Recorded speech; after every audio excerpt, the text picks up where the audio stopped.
മലയാള cinema ഇന്ന് 100 കോടി ക്ലബിലും pan Indian തിളക്കത്തിലും എത്തി നിൽക്കുമ്പോൾ ഓർക്കേണ്ട ഒരു പേരുണ്ട്. ജോസഫ് ചെല്ലയ്യ ഡാനിയൽ എന്ന ജെസ്സി ഡാനിയൽ, മലയാള ചലച്ചിത്രത്തിൻ്റെ പിതാവ്. 1928 നവംബർ 7 തിരുവനന്തപുരം ക്യാപിറ്റോൾ തിയേറ്ററിലെ ഇരുട്ടിൽ നിറഞ്ഞത് ഒരു ചരിത്രമാണ്. മലയാളത്തിൻ്റെ ആദ്യ ചലച്ചിത്രം വിഗതകുമാരൻ. പിന്നെയും വർഷങ്ങൾ വേണ്ടി വന്നു മലയാള ഭാഷയിലെ ആദ്യ ശബ്ദചിത്രമായ ബാലൻ പിറക്കാൻ.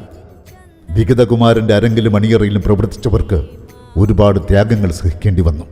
എന്നാൽ കാലവും കാലഘട്ടവും കാഴ്ചപ്പാടും മാറിയപ്പോൾ നാം അവരെ നെഞ്ചോട് ചേർത്തു. ജെസ്സി ഡാനിയലിനെ മലയാള ചലച്ചിത്രത്തിൻ്റെ പിതാവായി നമ്മൾ അംഗീകരിച്ചു. എന്നാൽ അപ്പോഴേക്കും ആളും ആരവുമില്ലാത്ത ലോകത്തേക്ക് ആ മനുഷ്യൻ യാത്ര പോയി കഴിഞ്ഞിരുന്നു.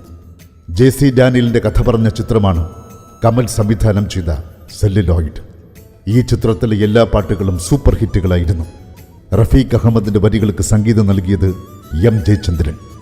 ഈ ചിത്രത്തിലെ സിന്ധുഭൈരവി രാഗത്തിൽ ചിട്ടപ്പെടുത്തിയ ഒരു ഗാനം ഇവിടെ ആലപിക്കുന്നു പ്രശസ്ത ചലച്ചിത്ര പിന്നണി ഗായകൻ ജി ശ്രീറാം, ഒപ്പം ലക്ഷ്മി മോഹൻ.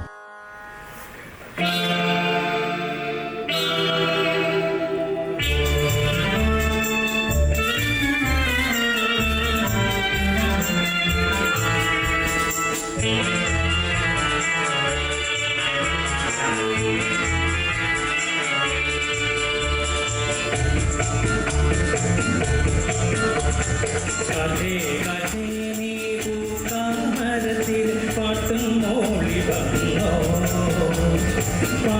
മോളി വന്നോ